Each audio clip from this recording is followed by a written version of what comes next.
नमस्कार मित्रों, आप सभी को शरद पूर्णिमा यानी कोजागिरी की शुभकामनाएं। शरद पूर्णिमा 28 अक्टूबर को है। साथ ही इस दिन साल का अंतिम चंद्र ग्रहण भी लगने जा रहा है। शरद पूर्णिमा को लेकर मान्यता है कि इस दिन चंद्रमा अपनी 16 कलाओं से परिपूर्ण होता है। इस दिन चंद्रमा अमृत की बरसात करता है, इसलिए इस दिन खीर बनाकर चंद्रमा की रोशनी में रखने की परंपरा सदियों से चली आ रही है।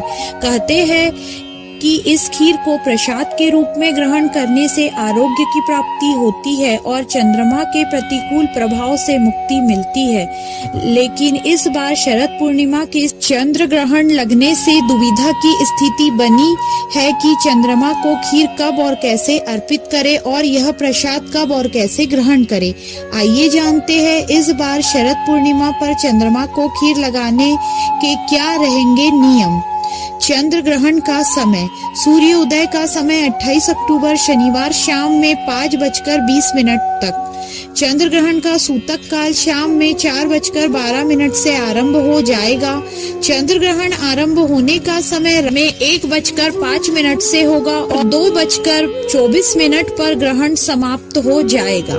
शरद पूर्णिमा पर खीर के नियम। चंद्र ग्रहण मेष राशि में लगने जा रहा है। इस दिन शरद पूर्णिमा भी है और शरद पूर्णिमा के दिन खीर बनाने का विशेष महत्व है। इस दिन खीर बनाने से पहले आप जो दूध लेकर आए हैं उसमें सूतक शुरू होने से पहले तुलसी के पत्ते का कुछ डाल दें। सूतक काल के दौरान फिर आप खीर बना सकते हैं। साथ ही आप खीर बनाकर भोग लगा सकेंगे। चंद्र ग्रहण शुरू होने से पहले इस खीर को आप चंद्रमा की रोशनी में रख सकते हैं, लेकिन ध्यान रखें कि ग्रहण शुरू होने से पहले खीर को वहां से हटा ले। यदि संभव हो तो चंद्रमा के मोक्ष के बाद खीर को रख दे और सूर्य उदय होने से पहले इसको हटा ले। चंद्र ग्रहण से पहले यानी सूतक काल में यदि आप खीर को चंद्रमा की रोशनी में रखते हैं तो इस बात का ख्याल रखें कि खीर उतनी ही बनाएं जो ग्रहण शुरू होने से पहले खत्म हो जाए, क्योंकि ग्रहण शुरू होने के बाद वह दूषित हो जाएगी। शरद पूर्णिमा पर खीर खाने के लाभ। मान्यताओं के अनुसार शरद पूर्णिमा के दिन चंद्रमा बेहद शक्तिशाली होता है।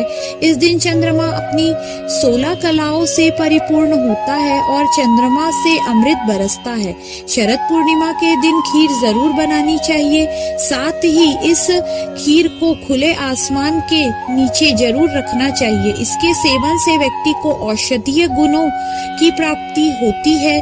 साथ ही इस खीर के सेवन से व्यक्ति को धन लाभ भी मिलता है। दरअसल शरद पूर्णिमा के दिन समुद्र मंथन के दौरान माता लक्ष्मी जी प्रकट हुई थी, इसलिए इस दिन को लक्ष्मी जी के जन्म दिवस के रूप में भी देखा जाता है। कहा जाता है कि शरद पूर्णिमा के दिन देवी लक्ष्मी धरती पर आती है और शरद पूर्णिमा के दिन माँ लक्ष्मी की पूरे विधि विधान से पूजा अर्चना करनी चाहिए। साथ ही पूजा में सुपारी का इस्तेमाल भी करें। ऐसा करने से व्यक्ति को धन की कमी नहीं रहेगी। क्या है शरद पूर्णिमा की पौराणिक एवं प्रचलित कथा। एक कथा के अनुसार एक साहूकार को 2 पुत्रियां थी। दोनों पुत्रियां पूर्णिमा का व्रत रखती थी, लेकिन बड़ी पुत्री पूरा व्रत करती थी और छोटी पुत्री अधूरा व्रत करती थी। इसका परिणाम यह हुआ कि छोटी पुत्री की संतान पैदा होते ही मर जाती थी। उसने पंडितों से इसका कारण पूछा तो उन्होंने बताया कि तुम पूर्णिमा का अधूरा व्रत करती थी, जिसके कारण तुम्हारी संतान पैदा होते ही मर जाती है। पूर्णिमा का पूरा व्रत विधि पूर्वक करने से तुम्हारी संतान जीवित रह सकती है। उसने पंडितों की सलाह से पूर्णिमा का पूरा व्रत विधि पूर्वक किया। बाद में उसके एक लड़का पैदा हुआ जो कुछ दिनों बाद फिर से मर गया। उसने उसके लड़के को एक पीढ़े पर लेटाकर ऊपर से कपड़ा ढक दिया। फिर बड़ी बहन को बुलाकर लाई और बैठने के लिए वही पीढ़ा दे दिया। बड़ी बहन जब उस पर बैठने लगी तो उसका घाघरा बच्चे को छू गया। बच्चा घाघरा छूते ही रोने लगा। तब बड़ी बहन ने कहा कि तुम मुझे बच्चे की हत्या का कलंक लगाना चाहती थी, मेरे बैठने से यह मर जाता। तब छोटी बहन बोली कि यह तो पहले से मरा हुआ, तेरे ही भाग्य से यह जीवित हो गया, तेरे पुण्य से ही यह जीवित हुआ है। उसके बाद नगर में उसने पूर्णिमा का पूरा व्रत करने का ढिंडोरा पिटवा दिया। हे लक्ष्मी मैया, जैसे आपने साहूकार की छोटी बेटी की इच्छा पूरी की, वैसे ही सभी की मनोकामनाएं पूर्ण करना। जय श्री लक्ष्मी माँ।